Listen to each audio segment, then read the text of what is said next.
like እናንተ እኮ አልገባችሁም እንጂ እኮ እኔ የኢትዮጵያ አንደኛው I'm like a superstar. I'm the biggest legend ኢትዮጵያ ውስጥ ማለት እኮ ነው። አልገባችሁም ግን እናንተ you're not catching up to my reality, to my manifestation. You're not catching up to it. But hey, I'm the best thing that ever happened to this country.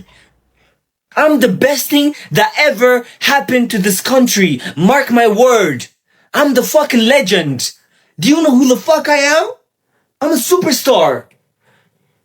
TikTok ንጉስ አዶናይ ፎኔ ብራ ስክሪን ይሻራ በብላኝ ማለዳ እስከ ማታ ስዋይፕ ላለው like a ton coming to us ትዚነኝ በጫካታካ ድወጥና በስቲች ፌስ ላይ በርሃን ግሊች ዋይፋይ ቢያስከትል ሂች ቪወታ በስዊች ቲክቶክ ንጉስ አዶናይ በፊት ላይ ነኝ ሁሉ ያይ play አድርገህ እንደገና አስጀምር ሉፕ ላይ ነኝ ልብህን አስረክብ ቲክቶክ ንጉስ አዶናይ ምን እንደምሰራ ታውቅ ነገር ያይ ታፕ ታፕ ታፕ ብለህ ተቀላቀል ትሬንድ እንሆናለን ሁሉ ተከተል